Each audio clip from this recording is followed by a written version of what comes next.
Salve, salve família! Começando mais um episódio do 3 Pontos e a Falta, meu nome é Felipe Racim e nós estamos de volta extraordinariamente por conta de que, como a gente previu no último vídeo, as trocas já começaram a acontecer, senhoras e senhores.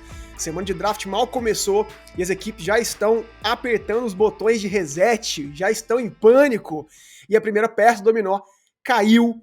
Bradley Beal é jogador do Phoenix Suns, vai para o Arizona jogar com Kevin Durant e Devin Booker, se transformar num novo Big Three, incrível em termos de pontuação, mas será que eles são um bom fit na quadra? E é isso que a gente vai cobrir, vai ser a análise mais completa e honesta da internet afora. Então, antes de mais nada, já deixa o seu like, já contribui com a gente aí, fortalece o nosso trabalho. Domingão brabo aqui, dependemos da sua curtida para chegarmos a mais fãs de basquete e ajudar a gente, obviamente, a realizar nosso sonho, ajudar a gente a chegar a 5 mil inscritos. Estamos muito perto e contamos e necessitamos unicamente da sua boa vontade, família. Então, se você não curtiu, curta o vídeo. E se você não segue a gente ainda, segue para não perder mais os conteúdos que vão ter bastante essa semana, principalmente como esse vídeo. Vamos lá, família. Segundo o Adrian Wojnarowski, nome difícil, né? Mas eu vulgo Woj da ESPN, Bradley Beal foi mandado de Washington para Phoenix por um pacote que inclui Chris Paul, Landry Shamet, múltiplas escolhas de segundo round e múltiplas pick swaps. O que significa isso? Significa que um time vai poder trocar sua escolha num draft com o outro, caso esteja numa posição melhor. E, gente, eu confesso que quando eu recebi essa notícia, que foi literalmente há uma hora atrás, eu não soube como reagir. Não porque eu não acho o Bradley Beal um bom jogador, a gente vai falar disso um pouco daqui pra frente, mas simplesmente porque eu acho que ele vai trazer pro Suns exatamente tudo o que eles já têm e que, portanto, eles não precisam. Ou seja, foi uma adição redundante na minha humilde opinião. Eles ignoraram, portanto, todas as lições que eles ganharam nos playoffs, nessa derrota pro Denver Nuggets, e decidiram montar um time galáctico, né? Que é, pra mim, um movimento típico de um dono novo e desesperado, que é o caso do Matt Ishbia, que chegando e já trouxe o Kevin Durant logo no primeiro dia dele no cargo. Justiça seja feita, família, o preço foi muito baixo, sim. Principalmente se você leva em consideração que eles não precisaram abrir mão de nenhuma pique de primeiro round. E o mais incrível ainda, mantiveram DeAndre Ayton, que é algo inacreditável. Mais inacreditável ainda, a notícia era de que Miami era o segundo destino preferido do Bradley Beal e que o pacote eventualmente seria melhor. Eles poderiam oferecer escolhas de primeiro round, além do Kyle Lowry e do Duncan Robinson, o que faz para mim mais sentido para um time em rebuild do que escolhas de segundo round, por exemplo, né? Mas pro lado do Suns, pra ser bem honesto, o preço foi justo e eles basicamente trocaram o Chris Paul, que já sairia de qualquer maneira, o Landry Shamet, que era um cara que mal entrava na quadra, e escolha de draft que, para um time que se desmontou inteiro para contratar um Kevin Durant que vai fazer 35 anos em setembro, precisa ganhar agora. Então não é que eles estão abrindo mão de escolhas que vão ser bem colocadas nos próximos anos, pelo contrário. Mas é que a coisa fica interessante. É sabido que, numa troca, o preço do jogador levado em consideração é o que ele tem de garantido para receber. Ou seja, a gente cobriu muito isso no último vídeo. Quem não viu ainda, corre lá para ver, deixa curtidinha também. Teoricamente, o Chris Paul só teria 16 milhões incluídos na troca, o que, junto com o salário do Randy Shamet, não seria compatível para englobar os 47 milhões que o Bradley Beal tem a receber esse ano. Então, o que isso quer dizer sobre a troca? Que o Suns basicamente deve ter garantido a totalidade do contrato do Chris Paul antes do aperto de mão. E por isso essa troca teve sucesso, essa troca foi liberada pela liga. Até aí tudo bem. Só que quando você pensa que agora, só com Bradley Beal, Devin Booker, Kevin Durant, o Suns tem 131 milhões para pagar de salário só ano que vem. Ou seja, só nesses três caras, 131 milhões. Esse valor, se você incluir o DeAndre Ayton, que eu ainda acho que ele vai ser trocado, família, vale dizer, mas se você incluir ele no momento, esse valor vai para 163 milhões só com 4 jogadores. Ou seja, essa troca, basicamente, diz que o Phoenix Suns vai montar o elenco de suporte inteirinho com jogadores com contratos mínimos, basicamente. E corrijam-me se eu estiver errado, família, mas foi exatamente falta de profundidade que levou o Suns à eliminação precoce contra o Nuggets. Por não ter perímetro ou o garrafão, já que eles não tinham nem arremessadores confiáveis de distância, e o DeAndre Ayton parecia não querer jogar mais basquete, eles basicamente se tornaram um time super dependente no mid-range do Devin Booker e do Kevin Durant para ganhar. E agora com a chegada do Beal, eles basicamente se aprofundam ainda mais nisso. Eles se tornam ainda mais unilaterais, né? Tudo bem que o Bradley Beal é um cara que faz 23 pontos por média por jogo, que é excelente, mas ele só chutou 33% de 3 e teve só 6 assistências nos últimos 2 anos. O Chris Paul, por exemplo, chutou 35% e teve 10 assistências de média nos últimos 2 anos também. E um detalhe melhor, e mais curioso, e mais importante ainda para esse time que tá capenga na parte defensiva. Chris Paul foi positivo, 544 pontos no plus-minus quando em quadra. E o Bradley Beal foi menos 60. Ou seja, uma defasagem muito grande defensivamente e de playmaking. Quem vai criar para Devin Booker e Kevin Durant?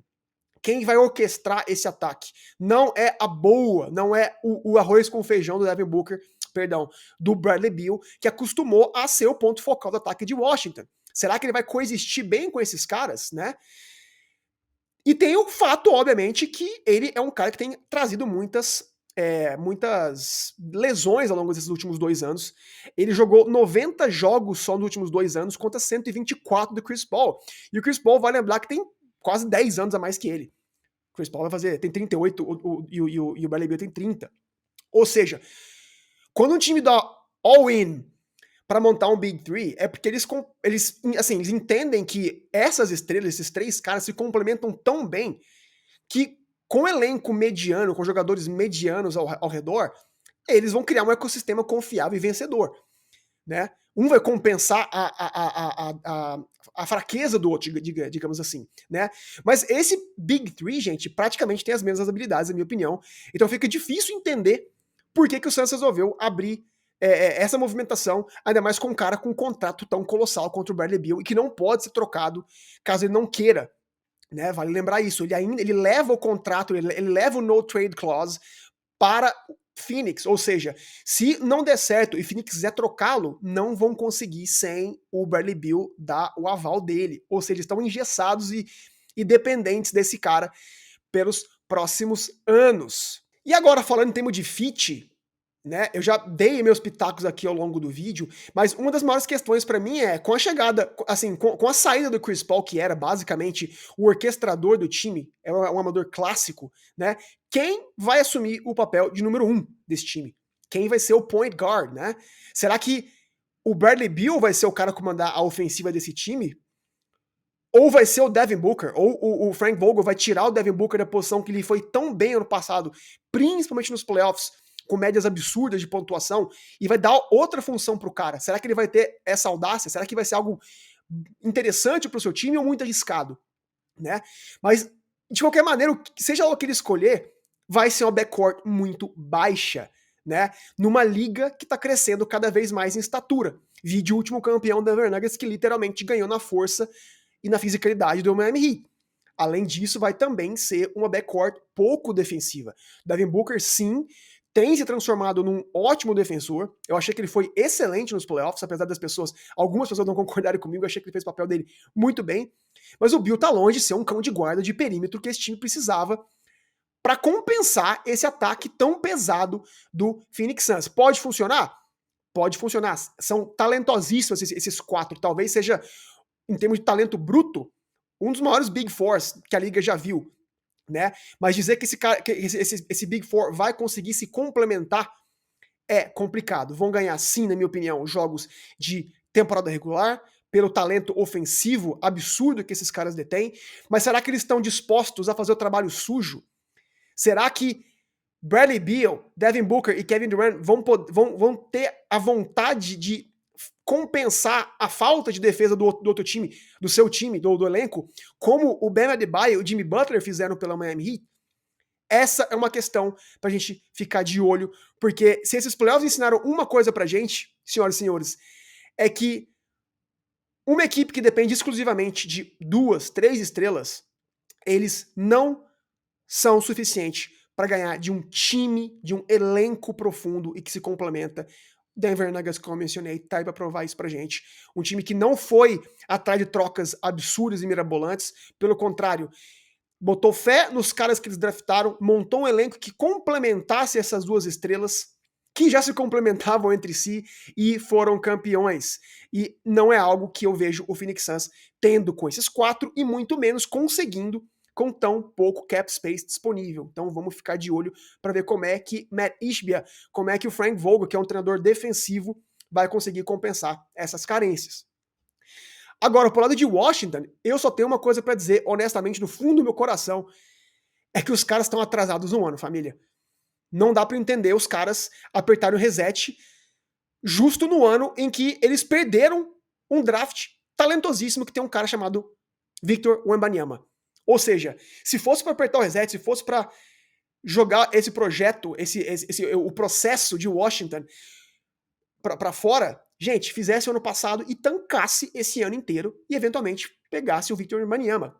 Compete com o San Antonio Spurs ou com a segunda e terceira pick para buscar o Scoot Henderson, que também é um grande talento, mas agora vão ter que se contentar com praticamente os picks de segundo round, dado que, na minha opinião, o Chris Paul vai ser liberado. Eu não vejo ele, não faz sentido algum, o Washington Wizards manter o CP3, ou seja, eles não ganham muita coisa nessa troca, principalmente levando em consideração que Porzingis e o Kyle Kuzma devem, muito provavelmente, exercer o player option deles, não aceitar os contratos e explorarem a free agency, ou seja, eles vão estar livres no mercado também. Eles vão perder esses dois caras também, que são peças muito importantes, seja lá para qual time eles forem. Ou seja, eu não consigo entender a tática do Wizards. Claro que eles eram reféns do Bradley Beal e eu tô entendendo, dado o quão pouco eles receberam, é que eles estavam mais desesperados em liberar esse contrato colossal do Bradley Beal do que de fato ganhar peças em troca, porque eles de fato agora vão pro rebuild. Eu não consigo ver esses caras sendo competitivos pelos próximos anos. E isso mostra o perigo de você dar tanto poder para sua estrela. Esses mercados pequenos não podem se tornar reféns tão, assim, efusivamente de um jogador só.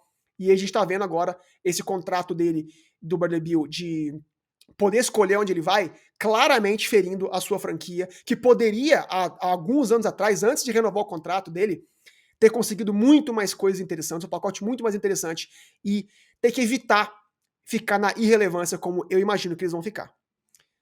Família, então é isso, um vídeo curto, acelerado, que é para trazer o melhor conteúdo para vocês aqui o possível. Então, se você curtiu, chegou até aqui, muito obrigado. Não se esqueça de curtir o vídeo, seguir o canal, porque tem muita coisa legal vindo aí nessa semana, principalmente. Não deixe de perder nada, família. Então é isso, um beijo grande, obrigado pela preferência, bom fim de semana e nos vemos essa semana. Abraço!